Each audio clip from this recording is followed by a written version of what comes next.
There's a lot of guys really contributed. I'm sort of glad that first half happened, so it puts us back in reality of we got to do our jobs in the moment all the time. And they came out, credit to Mo and his team, they came down here and they were ready to play. And we just gave them a lot of easy stuff, which is not indicative of our defense. And we didn't say much at halftime. The players took care of it. I didn't go crazy or anything like that. Or they knew what they needed to do, and they came out, and I think we got 15 stops in a row. Is that what I think they said? 15 stops in a row. And when you do that, that's winning basketball. And I thought a lot of guys contributed. They mixed up their defense a little bit, and I still thought we were scoring the ball even in the first half. We just didn't get to our defense early enough. But we adjusted at halftime, and I'm really proud of the guys and their effort. I thought a lot of guys played well, especially in that second half on defense.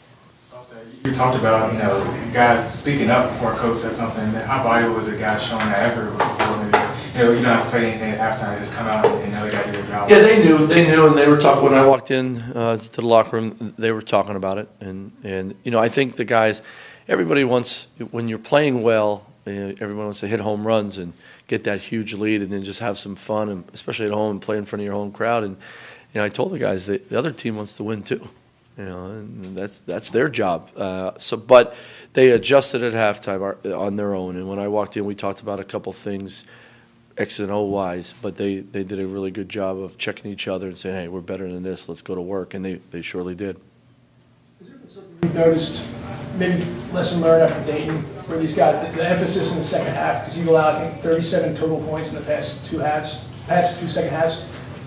No, I keep talking about sustaining your defense. So, we've had some really good leads this year. We've had some, of course, throughout the year that we've given back. That sometimes that's just how the game goes. But I talk about, if you want to be one of the best teams in the country, especially on the defensive side of the ball, you have to sustain your defense no matter what's going on. If somebody throws in a three, next play. If somebody like tonight, Williams got going in the first half, and someone's having a career day, got to find a way. You got to make some defensive plays, and you can't let maybe missed shots affect defense or a couple of calls by the official. You just say, you know what, this is who we are, this is what we do, and we get stops every time down the court. And second half got better of that, without a doubt. So it never goes as you planned, but it goes, and you got to adjust all the time, and you got to stick to who you are, and that's who we are. Corey Douglas did a great job coming off the bench. They gave him some great minutes, especially on the defensive side. Yeah. Talk to me about how important it was for him to come off the bench. I love that dude, man. He's something else. He is an ultimate team player. I think basketball players, and in all sports, you try to be a player. So you want to let everyone know, I could play. And a lot of times when that happens, you get outside of yourself of what you can really do well. Corey Douglas knows on this team this year what he does really well is really good for our team. His defensive presence at all times, his protection of the rim, him getting rebounds, him guarding multiple positions, his ball screen defense. He is such a huge part of it because he knows what he's really good at, and that shows up every day. And then we have other guys that are in different areas of the game. But Corey does his job at an elite level. He's an elite rim protector. And it doesn't mean he's blocking shots all the time, but you can't get to the rim when he's out there. And he does his job at such a high level. And the guys feed off of his energy. And, he doesn't say a word. He just goes out there, puts his heart out on, and goes to work. And the kid's a winner. We were just talking recently about Marcus Evans slowed that down between being aggressive and filling that point guard role with 9 assists, and today season high 25 points. So, just what do you see from that offensive side today? Get to the foul line, hitting those threes. Well, he always draws fouls, 9 of 10. So you're going to get that. 10's a lot. Usually he's at 6 to 8, but that's big time for a point guard to get to the line and draw fouls. He only shot 10 shots. I thought he had one maybe questionable shot in the lane when he spun. Maybe he could have kicked that out. He missed it though. That's why I'm talking about it.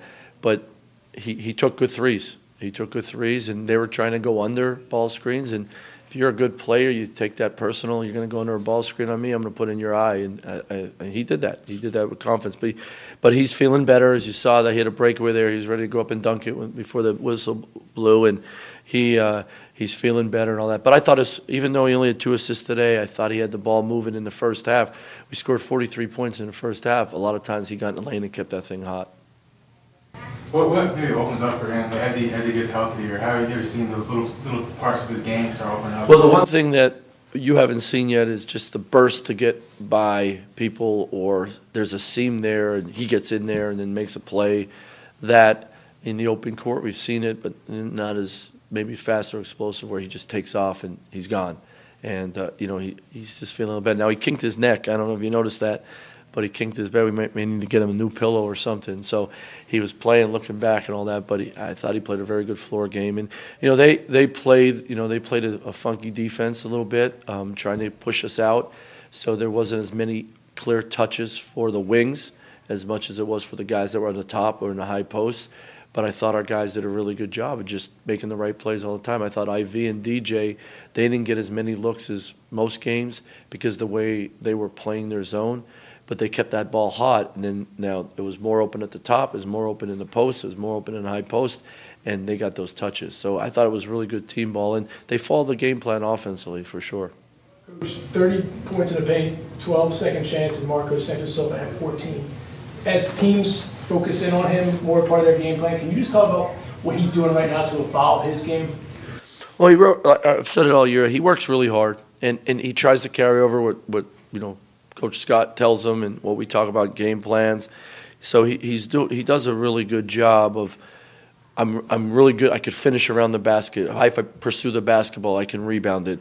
And he knows he's good at that, so keep doing that. But his footwork is always improving. Today you saw a couple multiple pivot moves in the post without getting off. One time he got off balance, I thought, in front of our bench, but had a couple post moves with ball fakes and pivoting through. And the more you do that, the harder your guard, especially one-on-one. And then he's doing a good job of when he feels the pressure or the trap coming his way, he's getting that ball hot and getting his teammates involved. And that's, for a big guy, for a sophomore, that's pretty good.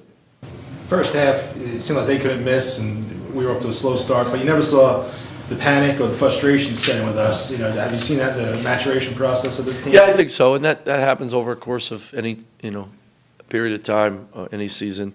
I just thought we didn't lock down in the first half and say, all right, maybe it's a little slow because of the zone slowing us down and putting on our heels a little bit. We still guard. And we had a couple turnovers, but we didn't guard in the half court and let a couple guys get downhill drives. Thought in the second half we took all that stuff away. What about this team that allows it to be able to go in those kind of dominating runs? Seemingly sometimes at a flip of a switch, we've seen that repeatedly. You guys able to go in those big runs and kind of put it in away at certain points. So what allows that to happen? Well, two things. We're getting stops. We're getting stops, and guys are going to make plays. And we're not giving the other team the ball in the middle of run. We're not giving them 2 live ball turnovers where it stops our run. We're doing a better job of taking care of the ball. We had 9 turnovers today. I thought there was 1 or 2 I wish we had back, but for the most part, we did a good job of taking care of the ball. There was no live ball turnovers where we just threw it to the other team and they had an uncontested layup. And when we take care of the ball, we're harder to score on, and we're getting more opportunities. And when we get some of these guys downhill like we have and that ball's hot, that's the advantage we have when we go on a run. What did you say to the guys during the first media timeout? Because you guys came back out from an 8-0 run. In the first half? Yeah. Just to relax, because we're not gonna hit home runs every possession. We're not gonna be up 22-2 to start the game. Like I said to them, the other team wants to win too. They have a plan too, and so over the course of the 40-minute game, we're gonna have a lot of close games as we move along here. So relax. We're not going to hit home runs all the time, and we're not going to get off to the greatest start every game. What we can do is just lock into what we do, and everybody relax and have as I said, get outside your feelings. Get outside your feelings and do what your team needs you to do. And we got better as the game went on, and thought in the second half they did a great job of that. All right, guys. Thanks. Appreciate it.